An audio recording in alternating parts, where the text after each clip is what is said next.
Hey Meadowbrook family, it's Hunter here. Just wanted to share with you something I'm excited about in the year 2020 with our life group ministry. What we're going to be doing is seeking to model and replicate that infectious quality that the early church had.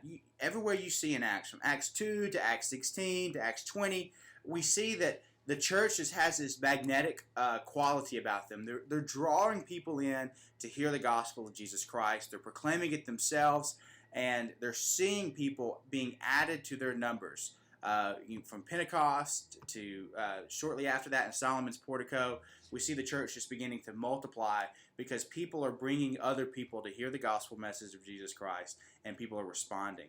And that's what we're wanting to do as a life group ministry in 2020. So what we're going to be doing is this initiative that we're calling 2500 in 2020. And what we want to happen is that each life group member participate in by inviting people to church, by inviting them to worship, inviting them to life group, and that so that they may hear the gospel of Jesus Christ, and then give that person an opportunity to share that gospel with them personally. So we want to recognize that invitation is not evangelism, but it can lead to evangelism. They will hear the gospel preached by Pastor Randy, and they will be able to have follow-up conversations with that individual in a personal evangelistic manner.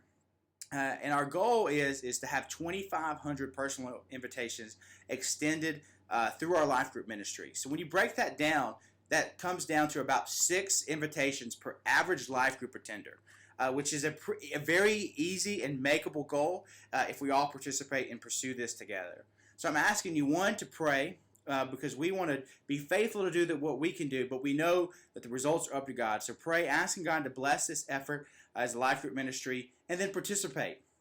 Invite people to church, invite people to hear the gospel preached, and then have follow-up conversations with them afterwards.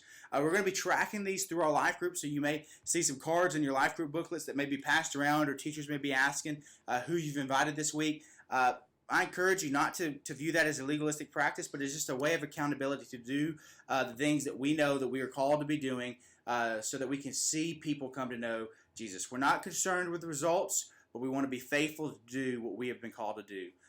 If no one responds to our 2,500 invitations, it still will be a successful year of ministry because we are being faithful to obey what God has called us to do, which is to invite people in so that they can hear the gospel of Jesus Christ and proclaim that same gospel to them in personal conversations. So I hope you'll participate in our 2,500 and 2020 initiative this upcoming year.